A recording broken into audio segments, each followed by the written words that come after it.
अभी तक जो आपने देखा कि 12 जून और 14 जून को महिलाओं के साथ मां शारदे इनक्लेव में मारपीट होती है और वहां गुंडे आते हैं, महिलाओं के साथ बदतमीजी करते हैं। उसके बाद पीसीआर कॉल होती है, थाने में जाते हैं, लेकिन इन महिलाओं की एफआईआर दर्ज नहीं की जाती है और ये महिलाएं अपने इंसाफ के लिए सुबह से शाम को 7 बजे तक, जब मैं उस सावा थाने में इसी विषय में वहाँ के थाना प्रभारी से मिलने जा रहा था, तभी ये भीड़ हमें नज़र आई और मैं इस भीड़ के बारे में कुछ जिज्ञासा हुई जानने का, तभी यह सच्चाई सामने आया। और जो बदमाश, जो गुंडे वहाँ पर महिलाओं के साथ जो छेड़छाड़ किए, उपद्रव किए और दिलीप के भेजे हुए जो गुंडे थे, जैसा कि कल आपने हमारे सेकंड पार्ट में जो आपने सुना था कॉल रिकॉर्डेड, जिसमें उन्होंने बताया कि मैंने तुम्हारे लिए गुंडे नहीं भेजे थे, तो इससे ये सिद्ध होता है कि गुंडा भेजा गया था और उसमें महिलाओं पर दबाव भी डाला जा रहा है कि अगर तुम मुझे फंसाओगी तो मैं तुम्हें ऐसा फंसाऊंगा कि जमानत भी तुम्हारी नहीं होगी।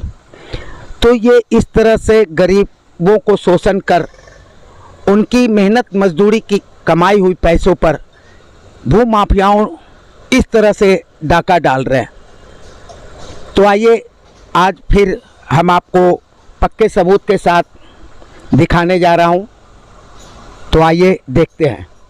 सर मेरा नाम जितेंद्र सिंह है। अच्छा जितेंद्र जी, क्या हुआ था यहाँ पर कल? सर यहाँ पे ये हुआ था कि गुंडे आए और 17 गुंडे थे, टोटल 16-17 गुंडे थे और इन लोगों के साथ, लेडीज़ों के साथ बदतमीजी करी, बाहर भी करी, अंदर भी करी। इसके बाद इन लोगों ने 100 नंबर पे कॉल करा था। मैं तो शाम को आया, लेकिन मेरे जो जान के दुश्मन बने हुए हैं ये लोग, और क्या है, इसको ईश्वर, दिलीप और अश्वनी, तीनों आदमी जो है इस कॉलोनी को, पब्लिक को बेचा और खरीद लिया। किसी पब्लिक को पता नहीं है, ये चीज़ किसी पब्लिक को पता नहीं है। घर बेच लिए और खरीद लिए। किसने बेचा और किसने खरीदा ये बताइए। ये लोग क्या करे, एक भरत नाम के आदमी से पब्लिक को बिचवाया और कुछ ईश्वर ने बेचा अपने हाथों से, और बाकी फिर बेचने के बाद इन लोगों ने पब्लिक से धोखे से अपने नाम करा लिया पूरी ज़मीन, पूरे सारे घर अपने नाम करवा लिए। उसके सारे रिकॉर्ड मेरे पास हैं। इसके लिए मेरे जान के पीछे पड़े हुए हैं कि अगर मैं जितेंद्र को मार देता हूं तो रिकॉर्ड ख़त्म हो जाता है। समझे आप? आपके पास रिकॉर्ड में क्या क्या है? रिकॉर्ड में सारे की जीपीए पड़ी हुई है मेरे पास, और जो फर्जी साइन करे हैं ये लोग, भरत नाम के जो भरत की फर्जी साइन करे हैं, और दिलीप भाई अपना साइन, पेपर साइन, मतलब जो पेपर करे हैं, पेपर करता भी वही है और ख़रीदने वाले भी वही हैं। टोटल फर्जीवाड़ा यहाँ पे पेपर बनाए गए हैं सारे के सारे। तो आपको अपने प्लाट का डॉक्यूमेंट मिला है? हमारे को अपने प्लाट का डॉक्यूमेंट मिला हुआ, एक प्लाट हमारा बचा हुआ, एक प्लाट इन लोगों ने धोखे से खरीद लिया। तो बोलते क्या है कि रेंट पे हैं, खाली करवाना है हमको। गुंडे यही बात बोलते हैं कि रेंट पे हैं, खाली करवाना है। तो ये मकान बनाया किसने? ये बना के किसने दिया है? पब्लिक ने स्वयं बनाया है। पब्लिक सोच रही है हमारा है मकान, ये मकान किसी का नहीं है। सारे वो धोखे से लिखा लिए हैं मकान को, और ईश्वर, दिलीप और अश्वनी और उनके पूरे परिवार में पूरी ज़मीन ट्रांसफ़र हो गई है। इन लोगों का धंधा है, प्रकाश बिहार में ऐसे करे, गुप्ता कॉलोनी में ऐसे करे और यहाँ पे ऐसे करे।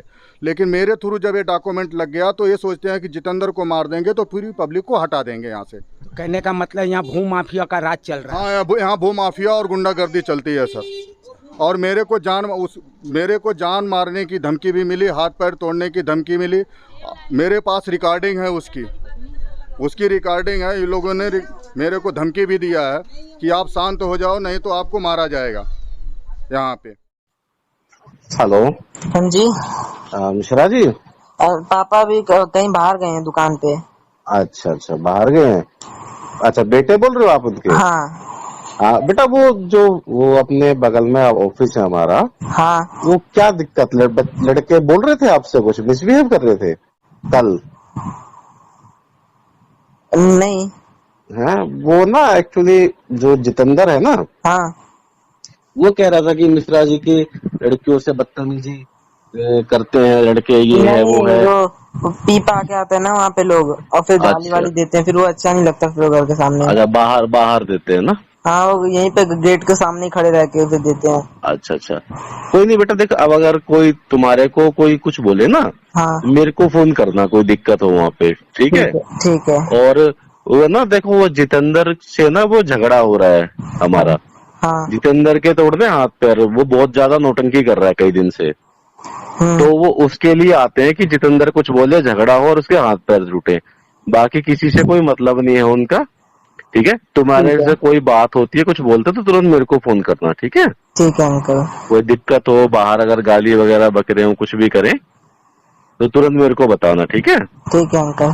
ठीक है, बाकी देखो बच्चे हो तो ऐसे नहीं, गलत नहीं बोलने देंगे हम किसी को वहाँ पे, ठीक है? ठीक है। ठीक है, रही बात देखो जितेंद्र की और हमारी, वो कर रहा है उल्टे काम काफी दिन से, ठीक है? ठीक तो है अंकल। हाँ, तो तुम कोई दिक्कत नहीं है, अगर कोई कुछ बोलता है तो मेरे को बताना, ठीक है? ठीक है। ठीक है, और बात करा देना मेरी अंकल से आए तो हाँ। मिश्रा जी, ठीक है? ठीक है। ठीक है।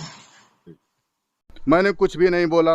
मैंने बोला मैं पब्लिक के साथ हूँ, लेकिन पब्लिक आज भी धोखे में है कि हमारे मकान है, किसी के मकान नहीं है। ये लोग धोखे से बहुत मकान खरीद चुके हैं।